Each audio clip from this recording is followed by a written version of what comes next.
Olá, sejam muito bem-vindos à nossa segunda aula utilizando os nossos recursos audiovisuais. E na aula de hoje nós vamos dar entrada ao cenário 3 do livro de vocês, do capítulo que nós estamos, que tem como título Países Desenvolvidos e Subdesenvolvidos.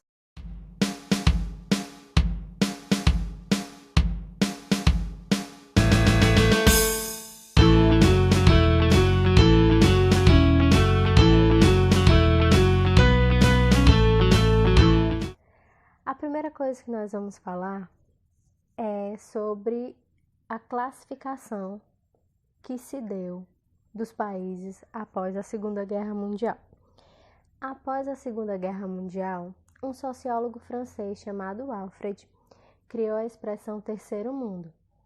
Essa expressão era para designar países que tinham um pequeno desenvolvimento tecnológico, científico e social, ou seja, países de pequeno porte. O Alfred, ele inventou essa expressão, ele criou essa expressão porque carecia, ou seja, faltava definições para os países do globo. Como assim? Nós sabemos que os países eles têm desenvolvimentos diferentes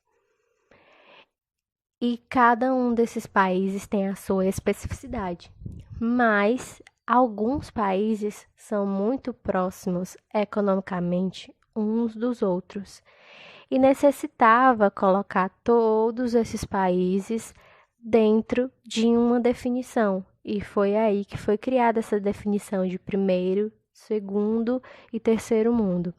Então, como eu falei, nós temos o terceiro mundo como o conjunto de países que apresentam um pequeno, ou seja, pouco, desenvolvimento tecnológico, científico e social.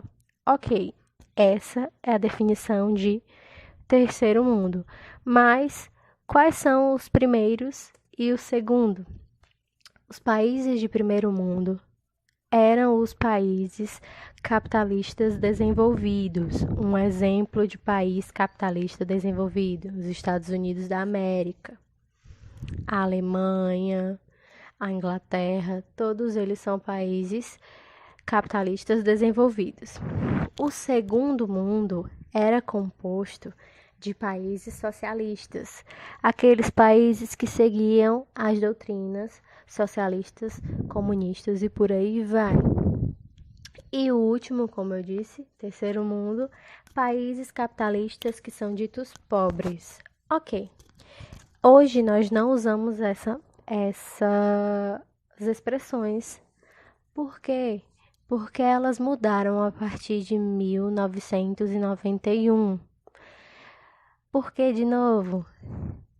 Porque os países do bloco socialista, principalmente o maior e mais influente, que era a União Soviética, eles desapareceram ou quase desapareceram. Afinal, nós ainda temos alguns países que são socialistas hoje. Então, quando o segundo mundo, que é composto pelos países socialistas, morreu, entre aspas, essa definição de grupos já não era mais usável, já não dava mais para usar. E foi inventada outra país em desenvolvimento, que é composto pelos países que eram do terceiro mundo, e os países desenvolvidos, que são os países que faziam parte do primeiro mundo. Ok.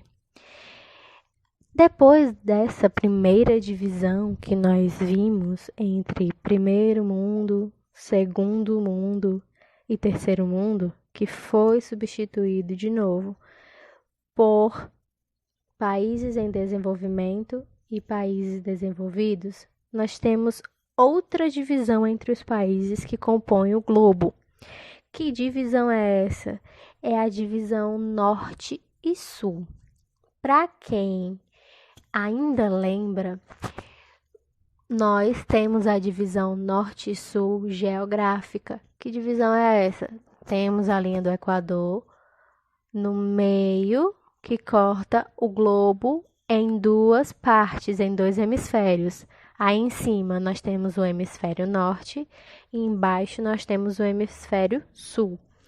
Mas a partir de 1980, a divisão entre norte e sul, ela passou a ter outro significado, principalmente na economia. Então, a divisão norte e sul entre países começou a indicar a pobreza, que estava do lado sul, e a riqueza, que estava do lado norte. Então, nós temos norte rico, sul pobre. Divisão geográfica, nós temos a parte de cima do slide que vocês estão vendo. E a divisão econômica está embaixo de norte e sul.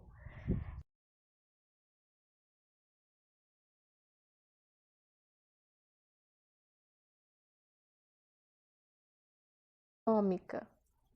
Tá. Como é que eles criaram esse novo mapa que utiliza aspectos econômicos para dividir o norte, que é o rico, e o sul, que é o pobre? Como é que eles sabem que isso é realmente verdade?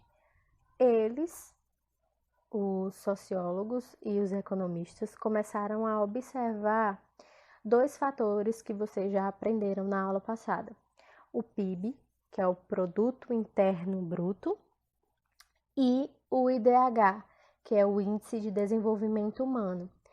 Todos eles, querendo ou não, estão ligados à economia. Na verdade, o PIB é justamente a economia, o quanto de dinheiro aquela sociedade tem e arrecada no ano. E o IDH é como as pessoas daquele país vivem, já que o IDH ele leva em consideração 3 aspectos da vida dos seres humanos, que é a educação, a saúde e a qualidade de vida. Então, massa. Para você diferenciar os países do norte e do sul, você tem que observar o PIB e o IDH desses países. Geralmente, quanto mais altos são os dois, mais desenvolvido o país é. Ok, mas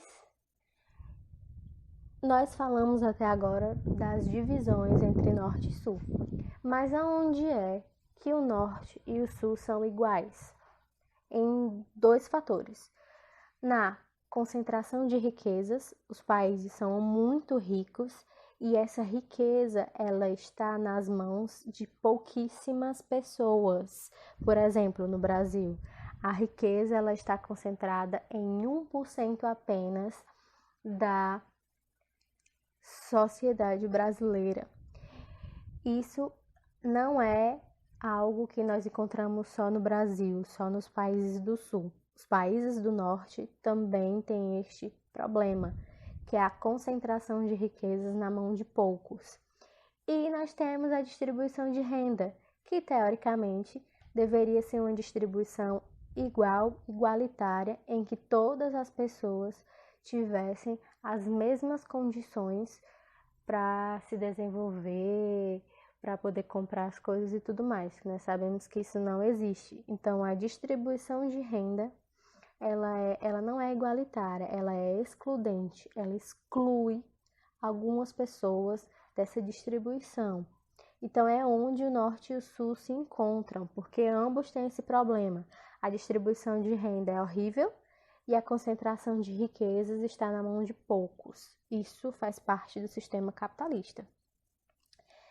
Ok, tá, mas nem todos os países são em desenvolvimento e nem todos os países são desenvolvidos. Então surge nessa lógica um novo país, uma nova classe, entre aspas, de países, que são os países emergentes. Os países que daqui a 10, 15 ou 20 anos vão virar países desenvolvidos. Que países são esses? O Brasil, a Rússia, a África do Sul, a China, o Japão, a Índia e por aí vai. Todos esses países fazem parte dos países emergentes. Inclusive, esses países emergentes se juntaram e formaram um bloco econômico chamado de BRICS, que o Brasil está incluso. Ok, nisso tudo, nessa viagem toda que a gente fez, o que é ser pobre segundo as organizações, segundo as pessoas que fizeram essa divisão entre países? Vamos lá. Ser pobre, segundo o Banco Mundial, é viver com menos de 2 dólares por dia, que hoje, na cotação do dólar no nosso país, equivale a 12 reais.